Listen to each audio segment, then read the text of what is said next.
What's up, guys? It is me, Floyd, and that means it is time for another review of Into the Badlands. This week, we're going to be focusing on episode 6 from season 3, so let's do it.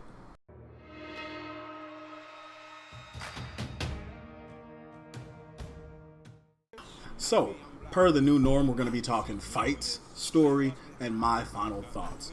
Starting out with fights, we actually start this episode off with the way most modern day fights starts. A drinking game between Baji's ex-wife and a couple of goons, and she wins, and then they accuse her of cheating, and sure enough, she probably was, but we never really find out how she was cheating, and then Baji jumps in to save the day. The fight itself turns into a group fight. The best part about it to me is that Sonny will not help. He's got Henry on his back, and he's just sitting there having a few shots before he even decides to jump in. But Baji and his ex-wife actually handle things pretty well. I mean, they're sitting there having a conversation while they fight, which should insult the guys that they're fighting. But again, they're goons, so how much insulting can a goon take before they just give up and get knocked out? But like I said, the fight was pretty good. You get Baji and his wife working together. There's definitely some good choreography, and I love seeing Baji fight. Anytime he fights, it's always funny. Sometimes it looks like they speed up the tape a little bit for some of his moves, which just makes me laugh, because if they're not, then he's moving that fast for a big guy. If they are, then it's just funny.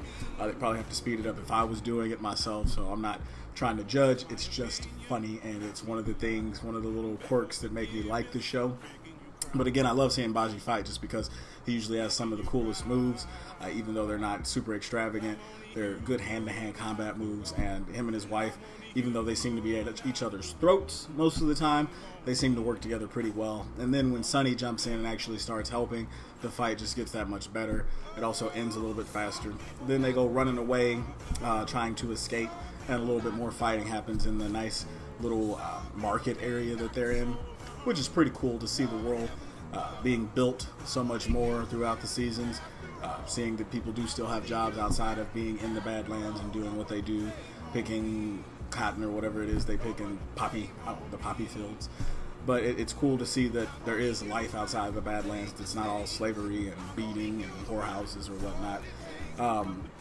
But you do get to see Baji use a couple of seafood items. At one point he picks up an eel to fight a couple of guys with. At another point he picks up an octopus, which I thought was pretty funny, and uses it like nunchucks, however you want to say it. But I thought one thing was really, really odd during this group fight. When Sonny finally decided to start fighting, he didn't take Henry off his back, and you see that little bag back there just tumbling around, and it's like, how could any baby be okay with this? I mean, it's not like they have a choice, but he's sitting here getting thrown around like a sack of potatoes in a grocery cart that my kids are pushing around. It's just way too much going on for that baby to even be considered okay with this. And then, like I said, as a whole, that fight was really awesome. The second fight in the episode comes a little bit later. These guys escape. Baji and his wife are having discussions. Sonny's off doing his thing on the boat that they actually get to, which is Sonny's ex-wife's boat, which actually holds some major significance to Sonny. I'm sorry, it was Baji's ex-wife's boat. Holds major significance to Sonny as a child, but we'll get to that in a second. So they're wandering around trying to convince Baji's ex-wife to take them where they need to go, which is to see the River King. And in doing so, the River King actually ambushes them. Turns out that Baji's ex-wife set them up, and she did it because she needed the money since Baji had just messed up her nice little scam she was running. And in doing so, the River King and his men hop on the boat and try to take over. Sonny clearly does not want anything to do with the River King after their season 1 season finale interaction, where Sonny ended up being a slave and lost his wife Vale, and this is why him and Henry are alone, because all of that took place in season 2. So what you end up with is a big battle between the River King's men and then Baji and Sonny. And Baji and Sonny are losing. Baji seems to be hoping that his ex will jump in, and she does. At the very, very end, she actually saves Sonny from getting stabbed in the back. But we see some pretty good fighting on the boat. Sonny definitely shows why he's the baddest in the Badlands and also outside of the Badlands, which is always pretty cool to see. He's our main character. He's the guy we're rooting for, so there's not really a lot at stake when he fights, in my opinion, because I don't think they're going to let Henry or Sonny die right now. It just doesn't seem like that build-up has taken place.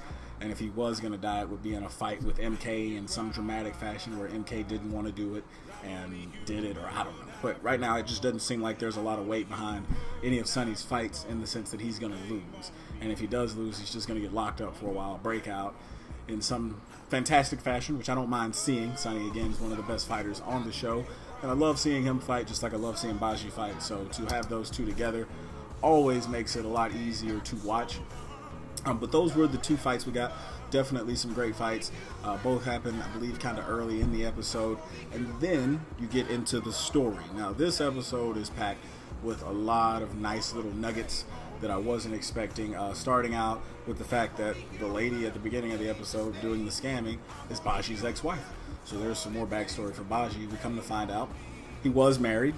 It didn't last long, and as soon as he found out that there was more information about Azra, the compass, the book, and ways to find Azra, he ditched her. He left her with all this extra stuff after they had just talked about running away together and making this big plan to go from place to place, making money, and then going off and settling down together. So we see that Baji's not only crappy when it comes to his friends, but he was also pretty crappy with his wife. Still like the character, but definitely sucks to see that his backstory is so riddled with screwing people over. During the time that Sonny and Baji are on the boat that Baji's ex-wife has, we actually see Sonny have a couple of flashbacks, and he sees himself as a kid carving something into the boat, like a little flower symbol or something. And while that's going on, Baji's trying to convince his ex-wife to have sex with him, just like a dude trying to slide back in there after all these years like nothing was wrong. And then Sonny has another flashback, and in this flashback he actually sees himself getting kidnapped. He follows himself, his flashback self, deeper into the boat, and then he sees himself getting kidnapped by a hooded character, or at least getting his mouth covered to keep him safe, while all the other people on the boat are being slaughtered. So we knew Sonny was on a boat when he came to the Badlands. We understood that. We also were under the impression that on that boat he had done what MK did, at least I was, where he slaughtered everybody. Now that we know he has the dark powers, but I could just be making that up. I don't remember actually seeing that on the show. But while all of this is going on, that's when they actually get ambushed by the River King. And the ambush takes place because Baji's wife called him up and was like, hey, I got this guy you've been looking for, and there's a huge bounty on his head, and I want some of the money. And it kind of sucks because she did it out of spite. I mean, obviously she's mad at Baji, and partially Sonny. Baji feels like he saved her from getting killed by the guy she was scamming, and she feels like she could have got out of it on her own and continued to make money. So in actuality, Baji screwed her over, and she does not like it. So we get the River King showing up, the big battle happens, River King loses, and now Sonny and Baji have the River King under their control, and he will do pretty much whatever they need him to do. So at this point, they need him to take them to the Pilgrim, or at least show them how to get there. But before that, you actually have a situation where Sonny has to talk to the River King and make sure they're on the same page. So he cuts him up all down his cheek pretty good, just letting him know, hey, I'm serious, and this is what it's going to be, or else. That's pretty much the climax of their story in that aspect, as far as Baji, Sonny, and the River King. And then we jump over to Tilda, Odessa, and that group of people, including the Widow. And what we have is Tilda and Odessa are actually discussing, if you remember, those two are a couple basically. They're discussing running away together, and Tilda's like, nah, I can't do that. I have to support the war that's going on, and I have to make sure that all the refugees that we've set free are safe, because if I leave them, then the Widow's just going to come and get them and send them back to the front lines. So she doesn't want to do that. But when they're done discussing it, she actually goes back and finds her camp is destroyed. And Tilda is very, very, very angry with the Widow. So I was actually wrong. She doesn't just all of a sudden become the Widow's best friend. She tells her straight up, look, if we're going to work together, it's going to be on my terms. I am not your regent. I'm not your daughter. You're not my mom. And she just kind of goes off on her. So it's pretty cool to see Tilda stand up for herself and make sure that the Widow is clear on the fact that we are working together, but I am not working for you. And then what we get is the Widow and Tilda working together again. So that's pretty cool. From there, Castor's still in the widow's protection, or not protection, but in her custody. And what she does from there is argue. What she actually does is she talks to Silver Moon about what they should do with him and whether or not they should go ahead and kill him and send his head back to the Pilgrim to show them that they mean business, or if they should just hold on to him and deliver him as a kind of a peace offering. The widow overrides everybody and says, look, this is what we're doing. They decide to take Castor back to the Pilgrim, and in doing so, hope to either gain some favor or find out what his plans are. So we get a scene where the widow, Silver Moon, Lydia, and I believe Tilda's with him as well, but they all return Castor back to the Pilgrim. After a little bit of back and forth, when they meet up with him, they decide to bring Castor out and give him to the Pilgrim. And this is where things get a little sad, because Castor actually gets back to his homeland with the Pilgrim, wakes up, and the girl's there taking care of him just like she did MK, tells him everything's going to be all right, and he wakes up immediately angry, sees MK, and tries to go at it with MK. He's too weak to actually fight MK. I mean, MK has control over his dark-eyed powers, whereas Castor has to cut himself and kind of loses energy every time he does that, which is why he's dying so quickly. And after the battle's pretty much over, and you can see Castor's not going to win, Pilgrim shows up, and he gets them to stop. He tells the girl to take MK out of the room, get him on out of here, and he's going to talk to Castor. And like I said, even though Castor's a great character, every couple episodes they got to give us somebody important dying. And sure enough, Castor was that sacrifice this episode, and it's pretty sad the way it happens. I mean, if you've been paying attention to how much the Pilgrim cares about these kids that he is basically using, he doesn't want to say he's using them, and he wants to get them to Azra, and he promised them that they would make it before they died.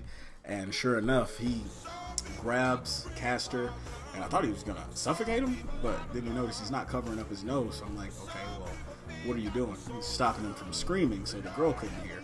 And then he snaps his neck, and it's just like, man, that sucks. It was almost, I guess, if you do I Am Legend, Will Smith choking out his dog, then Pilgrim choking out Castor and then snapping his neck comes in a close, maybe a distant second. There's probably some other sad deaths that take place when a loved one has to kill another loved one. Most likely in some zombie movies where your loved one's turned into a zombie and you gotta shoot him or something like that. But it was just sad to see Castor go out that way. Obviously, the character was highly respected by anybody who watches Into the Badlands. He's had some great fight scenes. It's not like he got a lot of backstory, but even in the little time we spent with his character, you could see that he was able to grab you by your emotional strings and tug a little bit with his rage and his distrust of the Pilgrim towards the end, and wondering if he was actually going to get to see Azra because he's dying, and he believes the Pilgrim might be lying to him. So it was it was a sad moment to see. And you know the girl's going to have questions because she left. Castor was okay, and then he's just all of a sudden dead. He died from natural causes because you held him in his arms and he died right there, or I don't know. So it's interesting to see what's going to happen in episode 7 and where they go from here and how you explain Castor's death. That's something we're going to have to be on the lookout for. But I was right. You definitely called it, Floyd, and for that you get absolutely nothing except for the privilege of saying you were right. So all in all, great episode. Story continues to grow. I'm excited to see where we are in the next episode, get some more good fights, and build on this story before the season finale in 2 weeks. It's going to be awesome. Really excited. Definitely would love to hear what you guys think of the episode, theories, any comments you have on this video, any ways we can improve. I can get those clothes out of the way, but I'm not going to do that right now because I don't feel like it. But seriously, any comments you leave at the bottom would be awesome. They definitely help. And don't forget to like and subscribe. Until next time, peace.